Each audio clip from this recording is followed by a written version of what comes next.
Chers frères et sœurs, amis auditeurs, bonjour. Aujourd'hui le mercredi, le 23 août 2023, le thème de la rhapsodie des réalités est « Nous gouvernons par son nom ». Nous gouvernons par son nom. Notre écriture du jour est Éphésiens chapitre 1, le verset 21. Éphésiens chapitre 1, le verset 21 nous dit dans la version TPT. Et maintenant, il est exalté comme le premier au-dessus de tout dirigeant, autorité, gouvernement et royaume de pouvoir qui existe. Il est glorieusement intronisé sur tous les noms qui ont jamais été loués, non seulement dans cet âge, mais dans l'âge à venir. Alléluia. Le pasteur Christ nous dit ceci. En étudiant les livres d'Ésaïe, de Daniel, d'Ézéchiel, de Zacharie, d'Amos, d'Osée et le livre de l'Apocalypse, ainsi que du premier et du deuxième Thessaloniciens, vous gagnerez en clarté sur la chronologie de Dieu depuis la création jusqu'à l'établissement de la ville céleste, la Nouvelle Jérusalem.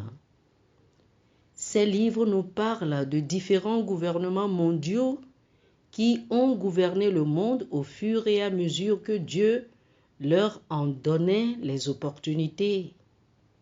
Ces empires ont gouverné des nations et des royaumes pendant des milliers d'années jusqu'à l'âge de l'Église.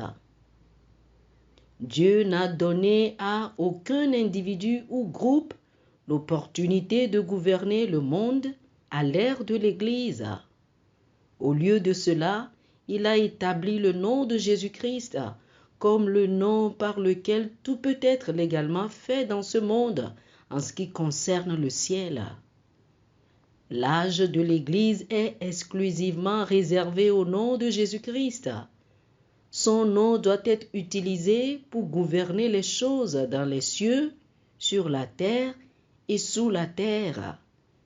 Donc c'est nous qui sommes en charge et qui contrôlons les choses dans ce monde. C'est nous qui déterminons les destinées des nations, pas Satan. Jusqu'à l'enlèvement de l'Église, nous avons le dernier mot sur ce qu'il advient de notre monde. Le Seigneur a fait de nous des participants de sa nature divine.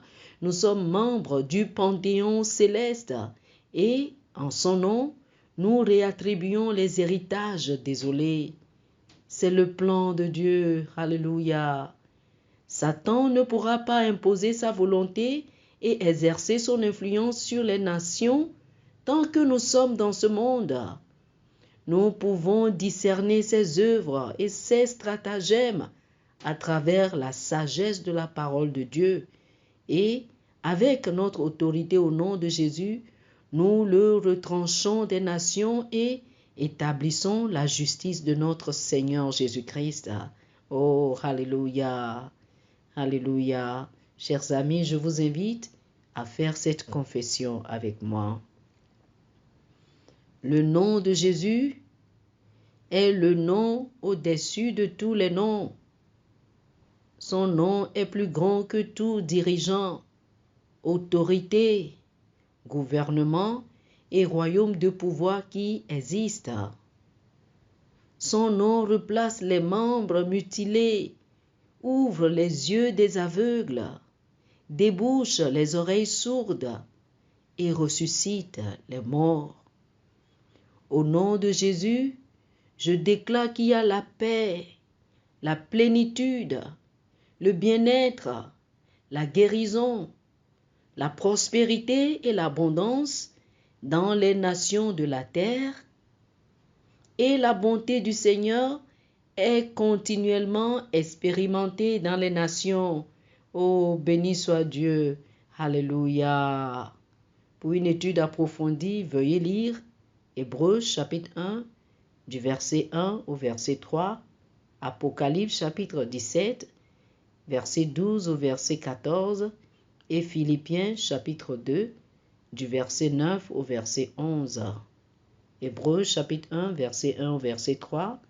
Apocalypse chapitre 17, verset 12 au verset 14. Et Philippiens chapitre 2, du verset 9 au verset 11. Que le Seigneur vous bénisse. Amen.